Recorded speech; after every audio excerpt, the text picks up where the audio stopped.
우리 구독자님들 안녕하세요. 혹시 이런 적 있으신가요? 방금 전화 끊었는데 누구랑 통화했더라? 하고 갸우뚱하신 적. 냉장고 문을 열었는데 내가 뭐 꺼내려고 했지? 하고 멍하니 서 계셨던 적. 대부분은 그냥 웃어넘기시지요. 나이 들면 다 그렇지 뭐 하시면서요.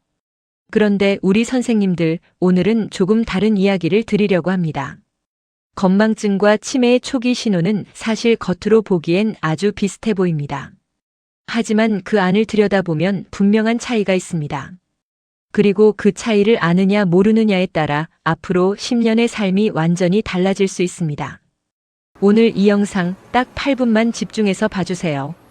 병원에 가지 않고도 지금 이 자리에서 바로 스스로 체크해 보실 수 있습니다. 가족들이 먼저 알아차리는 6가지 신호. 그리고 오늘부터 당장 실천할 수 있는 해결법까지. 끝까지 함께 가시지요. 치매 전조 증상 6가지. 먼저 한 가지 꼭 기억해 주셔야 할 게 있습니다. 건망증과 치매는 겉모습은 비슷해도 본질이 완전히 다릅니다. 건망증은 힌트를 드리면 기억이 나는 것입니다. 저번에 그 병원 갔던 거 기억나세요? 하면 아 맞다 하고 떠올리시지요. 그런데 치매는 다릅니다. 힌트를 드려도 기억이 나지 않습니다. 심지어 그 일이 있었다는 사실 자체를 전혀 인지하지 못하십니다. 세계보건기구 WHO에 따르면 전 세계 치매 환자의 상당수가 초기 신호를 단순한 노화 현상으로 여겨 발견 시기를 놓친다고 합니다. 그래서 오늘 가족들이 가장 먼저 알아차린다는 6가지 신호를 하나씩 짚어드리겠습니다. 첫 번째 신호, 같은 말과 같은 질문의 반복입니다. 밥 먹었니? 하고 물으셨는데 10분 뒤에 또 물으십니다. 단순한 건망증이라면 아까 물어봤었나? 하고 스스로 알아차리십니다. 하지만 이 신호가 반복된다면 방금 나눈 대화 자체가 머릿속에서 저장되지 않고 있다는 뜻일 수 있습니다. 두 번째 신호, 물건 이름이 잘 떠오르지 않는 것입니다. 그거 있잖아, 그 물 끓이는 거. 이렇게 단어 대신 설명으로 돌려 말씀하시는 일이 잦아지십니다. 누구나 가끔 단어가 안 떠오를 때가 있지요. 하지만 아주 익숙한 물건의 이름조차 자주 막힌다면 눈여겨보셔야 합니다. 세 번째 신호, 최근 일 자체를 통째로 잊는 것입니다. 어제 자녀와 나눈 대화, 지난주에 다녀온 결혼식. 세부적인 내용이 아니라 그 일이 있었다는 사실 자체가 기억나지 않으십니다. 국립중앙치매센터 자료에 따르면 이렇게 사건 전체를 통째로 잊는 것은 단순 건망증과 구분되는 대표적인 특징이라고 합니다. 네 번째 신호, 익숙한 길에서 방향을 헤매는 것입니다.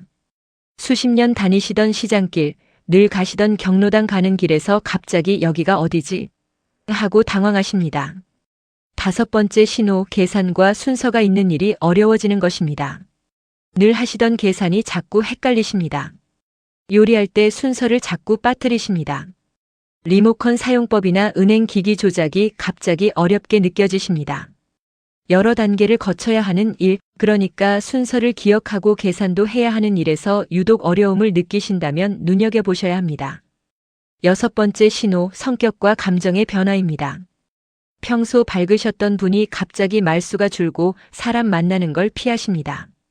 사소한 일에도 쉽게 짜증을 내십니다.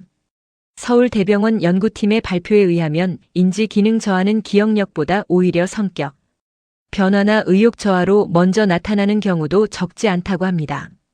우리 구독자님들 여기까지 6가지 신호를 들으시면서 혹시 마음이 철렁하셨나요? 너무 걱정하지 않으셔도 됩니다. 이 신호가 한두 번 있었다고 해서 곧바로 치매인 것은 절대 아닙니다. 중요한 건 이 신호가 얼마나 자주 반복되는지 그리고 일상생활에 실제로 지장을 주는지입니다.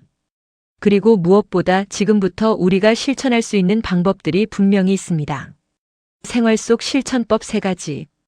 우리 선생님들, 이제부터가 정말 중요한 시간입니다.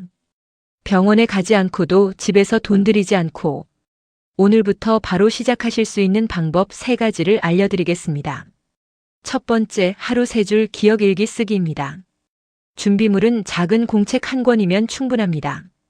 잠들기 전 오늘 있었던 일을 딱 3줄만 적어보세요. 오늘 아침엔 콩나물국을 끓였다. 점심엔 옆집 할머니랑 마당에서 이야기했다. 저녁엔 손주랑 통화했다. 이런 식으로요. 이렇게 하루를 돌아보며 기록하는 행동 자체가 뇌 안에서 기억을 다시 꺼내고 정리하는 훈련이 됩니다. 거창할 필요 없습니다. 딱 3줄이면 충분합니다. 두 번째, 사람들과 자주 이야기 나누기입니다. 세계보건기구 WHO에서도 사회적 고립이 인지 기능, 저하와 밀접한 관련이 있다고 여러 차례 강조한 바 있습니다. 하루에 한 번은 자녀에게 전화를 걸어보세요. 동네 경로당에 나가 화투 한 판, 이야기 한마당 나눠보세요. 대화를 나누는 동안 상대의 말을 듣고 기억을 떠올리고 대답을 생각하는 과정 자체가 뇌를 아주 활발하게 움직이게 만듭니다. 세 번째, 하루 30분 걷기입니다. 거창한 운동이 아닙니다. 집 앞 골목을 천천히 걷는 것으로 충분합니다. 걸으실 때 이왕이면 숫자를 함께 세어보세요. 하나, 둘, 셋 걸음을 세거나 지나가는 간판 글씨를 읽어보시는 것도 좋습니다. 몸을 움직이면서 동시에 머리도 쓰는 것, 이것이 핵심입니다. 이 3가지, 오늘 3줄 일기 쓰기, 하루 한 번 통화나 만남 갖기, 30분 걷기. 돈이 드는 것도 특별한 장비가 필요한 것도 아닙니다. 오늘 저녁부터 바로 시작하실 수 있습니다. 꼭 한번 해보시길 바랍니다. 우리 구독자님들 여기까지 함께 해주셔서 정말 감사합니다. 오늘 말씀드린 6가지 신호 혹시 나에게 해당되는 것 같아 마음이 무거우셨을 수도 있습니다. 하지만 늦지 않았습니다. 오늘 알아차리셨다는 것, 그 자체가 이미 큰 걸음을 내디디신 겁니다. 오늘부터 3줄 일기를 쓰시고 하루 한 번 목소리를 나누고 30분씩 걸으시면 우리 몸과 머리는 반드시 화답합니다. 오늘 내용 딱 한 줄로 정리해 드리겠습니다. 힌트를 줘도 기억 못하고 그 일 자체를 잊는다면 눈여겨보고 오늘부터 쓰고 말하고 걸으면 됩니다. 이 한 줄만 기억하셔도 충분합니다. 우리 구독자님들의 건강한 노후를 위해 저희 채널은 앞으로도 믿을 수 있는 정보로 곁에 있겠습니다. 오늘 영상이 도움이 되셨다면 구독과 좋아요 부탁드립니다. 그리고 종 모양 알림 설정까지 눌러주시면 다음에 올라오는 유용한 정보도 놓치지 않고 받아보실 수 있습니다.